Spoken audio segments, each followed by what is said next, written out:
எப்போதும் போல மேடையில் பேசுறது எனக்கு அவ்வளோ கொஞ்சம் சிரமமான ஒரு விஷயம்தான். விடுதலை சிறுத்தைகளுடைய இந்த தேர்தல் அங்கீகாரம் அப்படின்றது ஒரு தலைவர் தன்னுடைய தளபதிகளையும் தன்னுடைய தொண்டர்களையும் எப்படி அரசியல் மயப்படுத்தி அவர்களை இந்த தமிழ் சமூகத்துக்குள்ள இந்த தமிழ் மக்களுக்கான தமிழர்களுக்கான தமிழ்நாட்டிற்கான ஒரு அமைப்பா இயக்கமா கட்சியா உருவாக்கி இருக்கிறதுனுடைய ஒரு விளைவு தான். அவருடைய அந்த அரசியல் ஆளுமையும் அவருடைய இன்டலெக்சுவல் டெப்த்தும் தான் இதை சாத்தியப்படுத்தியிருக்கு. அவர் ஒரு குறிப்பிட்ட சமூகத்தினுடைய தலைவர் இல்லை, நம் எல்லாருக்குமான தலைவர். அதனுடைய வெளிப்பாடு தான் இந்த அங்கீகாரம். ஏன் அவரை நாம எல்லாருக்குமான தலைவராக சொல்றோம்னா, அவர் எப்போதுமே இன்க்ளூசிவ் பாலிடிக்ஸ் பேசுறவர். இன்க்ளூசிவிட்டி தான் ஒரு ஒரு ஒரு தேசிய இனத்தை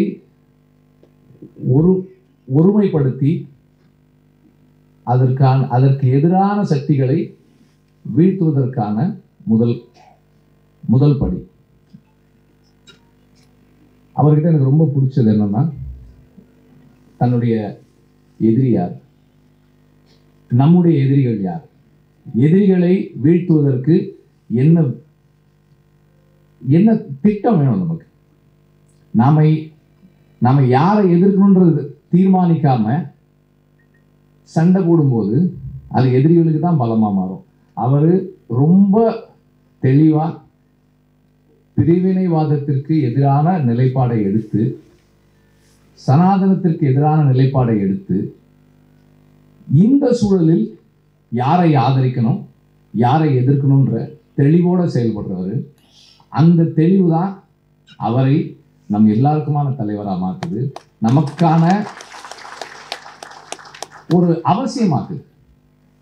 விடுதலை சிறுத்தைகளையும் திருமாவளவன் ஐயாவையும் நமக்கான அவசியமாக மாற்றுறது அவருடைய அந்த தெளிவு தான். இந்த தெளிவு நம் எல்லாருக்கும் ஏற்புடையதா இருக்கிறதால தான் இந்த தேர்தல் அங்கீகாரம் அண்ட் இந்த அவருடைய அரசியல் நிலைப்பாடு, யாரை எதிர்க்கணும்ன்ற அந்த தெளிவு நம் எல்லாருடைய சப்போர்ட்டோட இருக்கு. அவர் எப்போதுமே இந்த நிலைப்பாட்டில், அவருடைய அந்த நிலைப்பாட்டில் நான் துணை நிற்கிறேன். நன்றி. நல்ல வர்ணனையுடைய அழைச்ச அந்த தோழருக்கு நன்றி. முதல்ல இந்த மாலை வேளையில் கூடியிருக்கக்கூடிய அத்தனை விடுதலை சிறுத்தைகளுக்கும் என்னுடைய வணக்கங்களை கொடுக்கிறேன். அன்பு அண்ணன், நம் மூத்தவர், நம்மளுடைய முன்னத்திய அண்ணன் திருமாவளவன் அவர்களுக்கு முதலில் என்னுடைய சிரம் தாழ்ந்த நன்றிகளை ஃபஸ்ட்டு தெரிவிச்சுக்கிறேன். ஏன்னா இந்த சமூகத்திற்கு விடுதலை சிறுத்தைகள் என்ற சிந்தனை தெளிவுள்ள ஒரு கட்சியை தந்ததற்காக அவருக்கு முதல்ல நான் என்னுடைய நன்றிகளை தெரிவிக்கிறேன். ஒரு நாள் ஒரே ஒரு புகைப்படம் தொடர்ச்சியாக காலையில் 6 மணிக்கு ஆரம்பித்தாருன்னா நைட்டு எத்தனை மணிக்கு தூங்குறாருன்னு அவருக்கே தெரியாது. இந்த உடல் வலியோட கால்கள் வீங்கிடுச்சு. ஒரு நாள் இந்த வீங்கி போன கால்களை புகைப்படம் எடுத்து சோசியல் மீடியாவில் போட்டிருந்தாரு. அத்தனை பேரும் அந்த புகைப்படத்தை அன்னைக்கு சோசியல் மீடியா ஃபுல்லாக வச்சுருந்தாங்க. எங்களுக்காக உழைத்த கால்கள் அப்படின்னு வச்சுருந்தாங்க. இன்னைக்கும் எத்தனையோ வீடுகளில் எங்களுக்காக உழைத்த கால்கள் இவைகள்லாம் அப்படி வச்சுட்டு இருப்பாங்க. அந்த கால்களுக்கு விடுதலை சிறுத்தைகள் என்ற இந்த இயக்கத்தோட அங்கீகாரத்தை இந்தியாவிலேயே 100 கட்சிகளுக்குள் ஒரு கட்சியாக கொண்டு வந்த ஒற்றை மனிதருக்கு அந்த கால்களை நம்ம சமர்ப்பிக்கணும். இந்த விடுதலை சிறுத்தைகள் இந்த அங்கீகாரத்தை. ஏன்னா அவர் நம்ம பாராட்டிக்கிட்டே இருக்கணும், டெய்லி பாராட்டிக்கிட்டே இருக்கணும். ஏன்னு கேட்டா அவர் வாங்குற திட்டு கொஞ்சம் நெஞ்சம் இல்லை. அவர் எதிரிகள் ஒரு பக்கம், ஏன்னா சனாதனத்தை நேரடியாக முழு சிந்தனை தெளிவோடு எதிர்க்கக்கூடிய ஒரே தலைவராக இருக்காருங்கிறதுனால தொடர்ச்சியா உங்களை வந்து அரசியல் அனாதையாக்கி தீர்வோம். அனாதை அவங்க தான் நிற்பாங்க. முழுக்க முழுக்க அண்ணனை எதுவுமே பண்ண முடியாது. அவங்க சொன்ன வார்த்தைக்கான விடை தான் இந்த அங்கீகாரம். எத்தனையோ பேர் இந்த கட்சிக்கு வந்திருக்கலாம், போயிருக்கலாம். ஆனா ஒரே ஆள், அவர் ஒருத்தர் இங்க இருக்க அத்தனை மனிதர்களையும் சேர்த்து அவ்வளவு பெரிய வெற்றியை கொண்டு வந்து அங்கீகாரத்தை கொண்டு வந்து வச்சிருக்காருல்ல, அதுக்கு தான் இந்த பாராட்டுங்க. ஏன்னா இந்த வாங்குற திட்டுகள்லாம் தாங்கிறதுக்கான வலிமையை நம்ம பாராட்டி தான் அவருக்கு கொடுத்துக்கிட்டே இருக்கணும். இந்த சமூகத்துல வந்து விடுதலை சிறுத்தைகள்ங்கிற ஒரு கட்சி உருவாக்கி இருக்கக்கூடிய சைக்காலஜி மிக பெருசு. இந்த பக்கம் கன்னியாகுமரியில் ஆரம்பிச்சு கும்மிடிப்பூண்டி வரைக்கும், இன்னொரு பக்கம் கோயம்புத்தூர்ல ஆரம்பிச்சு இந்த பக்கம் நாகப்பட்டினம் வரைக்குமா, தலித் மக்களுக்கு ஏதோ ஒரு தாக்குதல் நடந்தாலோ ஏதோ ஒரு பிரச்சனை நடந்தாலோ முதல்ல அந்த பாதிக்கப்பட்ட நபர்கள் திரும்ப அண்ணன் வரமாட்டாரான்னு ஏங்குவாங்க. ஒவ்வொருத்தரும் இவர் போகலன்னு வச்சுங்க, எதிரிகள் எல்லாரும் ஏன் திருமாவளவன் வரலையா அப்படின்னு கேட்கிற அளவுக்கு தமிழ் மண்ணில் முழுக்க முழுக்க தலித் மக்களின் தலைவர் அப்படின்னு ஒரு இடத்தை அவங்க உருவாக்கி வச்சது பெரும் செயல். ஆனா எங்க எல்லாருக்கும் அதையெல்லாம் தாண்டிய பொது தலைவராக மாறி இருக்கிறது அதுல பெருமை. அங்கீகாரம் பெறுவது என்பது சும்மா ஒரு கட்சி ஏதோ ஒரு கிராமத்துல இருந்து வந்தேன், ஒரு எளிமையா என் மக்களுக்காக ஒரு இடத்த உருவாக்கினேன், எனக்கான பதவியை வாங்கிக்கிட்டேன், திரும்ப காசு சேர்த்தேன் அப்படிங்கிற RSS கூடும் எந்த வழியும் திரும்ப நீங்க தேடி பார்த்தாலும் அதுல கிடைக்கவே மாட்டாங்க. அப்படியாப்பட்ட ஒரு தலைவர் தான் நம்மளோட தலைவர். இங்க திரும்ப தலித் தலைவர் இல்லை, அவர் பொது தலைவர்னு சொல்றதுக்கான காரணம் என்ன தெரியுமா? ஓபிசிக்களுக்காக ஒரு தலித் அமைப்பு பக்கம் இருந்து போராடக்கூடிய ஒரே தலைவர் இந்தியாவில். ஓபிசிக்களுக்கு சமீபத்தில் ஒரு பார்லிமெண்ட் ஒரு நிகழ்வு, மருத்துவத்துறை அந்த உயர் படிப்புக்கு வந்து இடபிள்யூஎஸ்னு அந்த உயர் சாதிய பிரிவினருக்கு வந்து இடஒதுக்கீடு உண்டு, அதே மாதிரி பட்டியலினத்திற்கு இடஒதுக்கீடு உண்டுன்னு இருந்த பொழுது பிற்படுத்தப்பட்ட மக்களும் இன்னும் இடஒதுக்கீடு பெற வேண்டிய இடத்தில் தான் இருக்கிறார்கள். தன்னுடைய முழு நேரத்தையும் பிற்படுத்தப்பட்ட மக்களுக்காகவே பேசி அவர்களுக்கான இடஒதுக்கீடை தொடர்ந்து கண்டினியூ பண்றதுக்கான வேலையை உருவாக்கி கொடுத்ததே அண்ணன் தான். பெரியார் வந்து ஒரு நாள் பெரியார்னு ஒருத்தர் வரும் பொழுது அவருக்கு முன்னாடி பல வரலாறு இருந்திருக்கலாம், பின்னாடி பல வரலாறு இருந்திருக்கலாம். அவருக்கு ஒரு பெரிய சிந்தனை பிரிவு இருந்தது. ஏன்னா இந்த நாடு கல்விக்கோ இல்ல அரசு அதிகாரங்களுக்கோ அரசு வேலைகளுக்கோ எல்லாத்தையும் ஒரே தரப்பினர் மட்டுமே வாங்கிட்டு இருக்காங்க. இதை வந்து பார்ப்பனர் அல்லாத ஒரு சங்கம் வந்து எல்லாருக்குமா பிரிச்சு கொடுக்க ஒரு முயற்சி பண்ணும் பொழுது பெரும் சதியா இவங்களுக்குள்ள ஒரு பிரிவை உருவாக்கி ஓபிசி எஸ்சி அப்படின்னு 2 பிரிவுகளுக்கு இடையே சண்டையை மூட்டி அவங்களோட இடத்தை தொடர்ச்சியா தக்க வச்சுட்டு இருக்கும்போது அவங்களுக்காக உள்ள வந்து இந்த 2 பிரிவினருக்கும் இது எல்லாத்திலையும் கல்வியிலையும் அரசு வேலை வாய்ப்புகளையும் அதிகாரங்களையும் பெரிய இடம் வரணும், அதே நேரத்தில் பொருளாதார சமூக சுதந்திரமும் கிடைக்கணுங்கிறதுக்காக பெருசா போராடினவர் பெரியார். இன்னைக்கு சூழல்ல ஏகப்பட்ட சண்டைகள் இந்த இரு தரப்பினருமே கண்டினியூவா நடக்குது. அதை உருவாக்குறதுக்கு RSS வந்து பெரிய செயல் திட்டங்களை கொண்டுட்டு இருக்கு. ஆனா அதை தாண்டி 2 தரப்பினருக்கும் இடையே ஒற்றுமையை உருவாக்கக்கூடிய ஒரு தலைவர்கள் எங்கிருந்து வரணும்னா, ஒரு பக்கம் ஒடுக்கப்பட்டவர்கள் தாழ்த்தப்பட்டவர்கள் தலித்து சொல்லக்கூடிய பகுதிகளில் வரணும், இன்னொரு பக்கம் பிற்படுத்தப்பட்ட பகுதிகளில் வரணும். இங்க பிற்படுத்தப்பட்ட மக்கள்ல இருந்து வர்றவங்க மட்டும்தான் சேவியர் மனநிலையில ஒரு சிலர் வந்துடுறாங்கிற ஒரு குற்றச்சாட்டு தொடர்ச்சியா இருக்கு. ஆனா தன்னை தலித் தலைவர் அப்படின்னு யாருமே சொல்ல முடியாத அளவுக்கு ஓபிசி மக்களுக்காக பெரும் வேலை செய்தவர் அண்ணன் திருமாவளவன் அவர்கள் தான். என்னன்னா ஒரு அண்ணன் சொன்ன அந்த வார்த்தை இன்னும் எனக்கு ஞாபகம் இருக்கு. இந்த தலித்துகள்ங்கிற வார்த்தையை எங்கிருந்து யார் கொண்டுட்டு வந்தாங்கன்னு தெரியல. எஸ்சி அப்படிங்கிற வார்த்தை சொல்லும் பொழுதே சைக்கலாஜிக்கலா இவங்களை ஒரு வீக் பண்ற ஒரு மூடு இருக்கு. ஒரு மேடையில பேசுறது என்ன ஞாபகம் இருக்கு, பிசி பிற்படுத்தப்பட்ட வகுப்பினர் அப்படின்னா ஏதோ உயர்சாதி அமைப்பு மாதிரியோ நாங்க ஏதோ சைக்கலாஜிக்கலா மேல இருக்கிறவங்க மாதிரி உங்களோட ஒரு எண்ணம் இருக்கு. உண்மையை சொன்னா ஓபிசின்னு தான் இருக்கு, அதர் பேக்வர்ட் காஸ்ட், இதர பிற்படுத்தப்பட்ட வகுப்பினர். அதாவது சுதந்திரம் அடைவதற்கு அந்த முன்பாகவே வந்து வெள்ளக்காரன் வந்து ஒரு லிஸ்ட் எடுக்கிறாங்க. என்னன்னா ஓகே, பார்ப்பனர்களுக்கு மட்டும்தான் அதிகாரம் இருக்கு, அரசு வேலைகள் இருக்கு அப்படின்னா யாருக்கெல்லாம் இங்க ஒடுக்கப்பட்டு இருக்கக்கூடிய மக்கள் இருக்காங்க? இன்னமும் கான்ஸ்டிடியூஷன் பிரகாரம் ஒடுக்கப்பட்டவர்களோ கீழ் சாதிகளோ எந்த வார்த்தைகளும் கான்ஸ்டிடியூஷன் இல்லை. இருக்கிறது ஸ்கெட்யூல் காஸ்ட் அப்படின்னா பட்டியல் இனம்னு. இந்த பட்டியல் இனம் வெறுமனே இருக்கு, வெறுமையா இருக்கு. என்ன வேணா பட்டியல் இருக்கலாம். ஒரு சமையலுக்கு ஒரு லிஸ்ட் போடணும், அது சமையல் பட்டியல் இருக்கலாம். இல்ல ஒரு கட்டட வேலை செய்யணும்னா அதுக்கு ஒரு பட்டியல் போனா அது கட்டட வேலைகள்.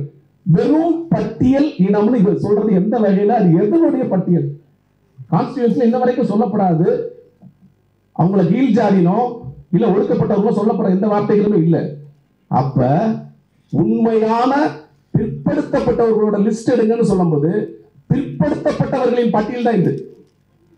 வெறுமனே வெறும் பட்டியலுங்கிற பேரை மட்டுமே மனசுக்குள்ள சைக்காலஜிக்கல் தப்பான ஒரு உணர்வை உருவாக்கி வச்சிருக்காங்க. உண்மையான பிசி மக்கள் தான் எஸ்சி அழைக்கப்படுறாங்க. அதுதான் இங்க வந்து முதல்ல குறிப்பிடப்படணும்.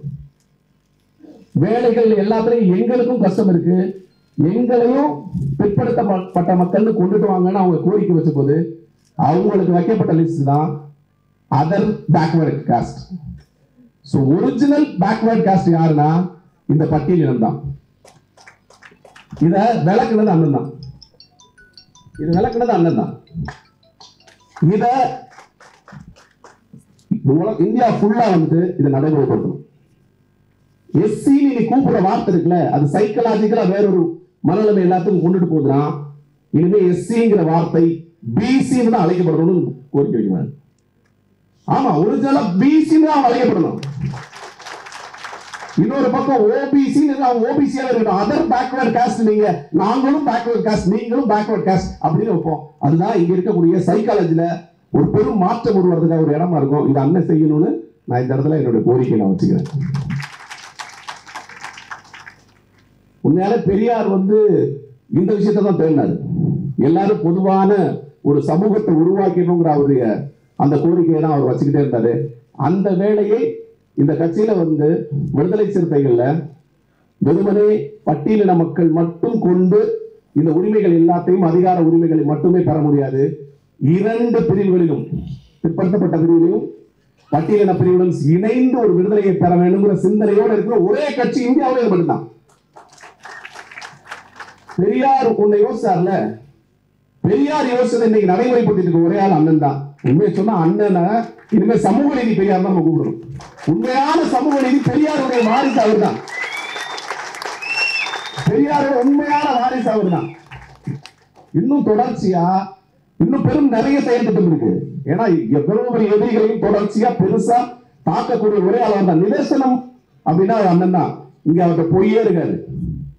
இன்கேஸ் விஜயும் ஏடிஎம்கே சேர்ந்துட்டா என்ன இருக்கும் அப்படின்னு ஏதாவது வேற ஒரு கட்சிக்காரர்களுக்கு கேட்டா அவங்க என்ன சொல்லுவாங்க, எவன் வந்தாலும் பரவாயில்ல, நாங்க வந்து 234 ஜெயிப்போம். அதெல்லாம் இருக்காதுங்க, கஷ்டமா தான் இருக்கும், போராடி தான் ஜெயிக்கணும் அப்படிதான் சொல்றாங்க. ஏன்னா அவர் நிதர்சன நாயகன். நிதர்சனமா தான் பேசு, என்ன நிதர்சனம் இருக்கு அதை பேசுவோம். ஒரு திமுகலேருந்து ஒருத்தர் வந்து ஒரு நாங்க போட்ட பிக்சர் பேசும்பொழுது ஒவ்வொருத்தரும் கோவம், அண்ணன் வெளியில வந்துடுறேன், இவங்க இருக்க வேண்டாமே அப்படின்னு சொல்லும் பொழுது சமூகத்தோட ரிஃப்ளெக்ஷனா அங்கேயும் சில பேர் இருக்கத்தானே செய்யறாங்க. என்ன பண்றது? ஆனா அந்த இடத்துல இருந்து வெளியில வந்துட்டா இந்த மக்களோட குரலை பக்கத்துல இருந்து அவனை கண்டிங்கன்னு சொல்றது கூட ஆள் இருக்காது. ஆனா ஒவ்வொரு வாட்டி எங்க பிரச்சனை, அண்ணே வெளியில வந்துருங்க, அண்ணே வெளியே வந்துருங்க, அண்ணே வெளியில வந்துட்டா யாருன்னே அங்க நின்று கண்டிங்கடான்னு சொல்றது கூட ஆள் இல்லாம போயிடுவாங்களேங்கிற ஏக்கம் எங்களுக்கு தொடர்ச்சியா இருந்துகிட்டே இருக்கு. இந்த ஒற்றை மனிதனின் மாபெரும் சாதனை தான் இந்த விடுதலை சிறுத்தைங்கிற இந்த பெரும் இயக்கம் இன்று அங்கீகாரம் பெற்று நிற்கிறது. அவருக்கு நம்ம தொடர்ச்சியா பாராட்டு தெரிவிக்கணும். நான் ஒரு நாள் வன்னியரசனுக்கு போன் போட்டேன், அண்ணனை வந்து தமிழ்நாட்டுக்குள்ள சுருக்கிடக்கூடாது, அவர் இந்தியாவின் தலைவராக மாற்றணும்னு நான் கேட்டேன். இந்தியாவில் வந்து ஆர்எஸ்எஸ்க்கு ஒரு பெரும் செயல் திட்டம் இருக்கு. அவங்க பட்டியலினத்தவர்களையும் இன்னொரு பக்கம் பிற்படுத்தப்பட்ட மக்களையும் மோத விட்டுக்கிட்டே தங்களோட அதிகாரத்தை தக்க வச்சுக்கிறதுக்காக பெரிய ஒரு வேலை செஞ்சுக்கிட்டே இருக்கிறாங்க. அவங்களுக்கு எதிராக நாம் பெரும் வேலை செய்யணும். இந்தியாவில் உள்ள எல்லா ஒடுக்கப்பட்ட தாழ்த்தப்பட்ட மக்களுடைய அமைப்புகளையும் ஒன்றாக இணைக்க வேண்டும். அதற்கு அண்ணன் தலைமை ஏற்க வேண்டும். அதற்கு தலைமையான ஒரே அவர் தான். பார்லிமெண்ட்ல பேசும்போது ஒவ்வொரு வார்த்தைகளுக்கும் இன்னைக்கு இந்தியாவுக்கு ரெப்ரசென்ட் பண்ணி பேசிட்டு ஒரே ஆள் அவர் தான். வேற எந்த தலைவருமே இல்லை. நீங்க நல்லா தேடி பார்த்தாலும் தெரியும். இன்னொன்று, குறைஞ்சபட்சம் இன்னைக்கு நம்ம ஒரு குற்றச்சாட்டு இருக்கு. தொடர்ச்சியா ஒரு அங்கீகாரம் பெற்ற ஒரு கட்சியா தொடர்ச்சியா நமக்கு இன்னும் நிறைய செயல் திட்டங்கள் இருக்கு. அதுல ஒரு செயல் திட்டமா இதையும் வைக்கணும்னு நினைக்கிறேன். ஏன்னா நம்மள்ட்ட ஒரு கட்சி இருக்கு, நம்மளுக்கான தேவைகளை செய்யணும். ஆனா இந்தியா முழுமையா எம்எல்ஏவாகவும் எம்பியாகவும் இருக்கிறதுக்கு தனித்தொகுதிகள் இருக்கு. அவங்க பொது கட்சிகள்ல இருக்காங்க. ஆனா தனிச்சு அவங்க எல்லாம் செயல்படுறாங்களான்னா நம்ம மக்கள் கிட்டேயே ஒரு எதுவுமே செய்யறது இல்லையே, அவங்களுக்கு அடிமையா போயிடாங்க, எதுவுமே நம்மளுக்கான கோரிக்கைகளை கொண்டு போய் வைக்கிறதே இல்லையேங்கிற ஒரு எல்லாருக்குமே ஒரு குற்றச்சாட்டு இருக்கு. இவங்களை எல்லாத்தையும் ஒருங்கிணைக்கிற ஒரு கூட்டமைப்பு உருவாக்கணும். அவங்களுக்கு ஒரு செயல் திட்டத்தை உருவாக்கணும். எம்எல்ஏக்களாகவும் தனித்தனி ஊர்களையும் இந்தியாவில் எம்பிக்கள் எல்லாத்தையும் எந்த கட்சியா இருக்கணும், பிஜேபி கூட இருக்கணும், எல்லாத்தையும் ஒருங்கிணைத்த ஒரு கூட்டமைப்பு உருவாக்கணும். தலித் மக்களின் பிரதிநிதிகளின் கூட்டமைப்பு, அவங்களுக்கு குறைந்தபட்ச செயல் திட்டங்களை உருவாக்கணும். ஒவ்வொரு 5 வருஷத்துக்கும் 2 வருஷத்துக்கும் எதை அடையும்னா அதை உருவாக்கணும். தொடர்ச்சியா அண்ணன் அதையும் செய்யணும்னு என்னோட கோரிக்கை வச்சுக்கிறேன். இந்தியாவின் பெரிய தலைவராக உருவாக வேண்டிய நேரம் இது. அதை நம்ம புரிஞ்சுக்கணும். ஏன்னா அங்கீகாரம் பெற்ற ஒரு கட்சிங்கிறது இந்தியாவுடைய வெப்சைட்ஸ்ல எங்க போட்டாலும் ஓப்பன் ஆகணும். அதுக்கு அண்ணனுக்கு பெரும் வழி உருவாயிருக்கு. அவருக்கு வழி தராம எல்லாரும் ஒரு வழி விடுங்கன்னு இந்த இடத்துல கேட்டுக்கிறேன். மீண்டும் இந்த விடுதலை சிறுத்தைகள் என்ற ஒரு கட்சியை இந்த தமிழ் சமூகத்திற்கு தந்ததற்காக அண்ணனுக்கு என்னுடைய பாராட்டுகளை தெரிவித்துக் கொள்கிறேன். சமூக நீதி பெரியார் அண்ணன் திருமாவளவன் அவர்களை பாராட்டி அமர்கிறேன். நன்றி.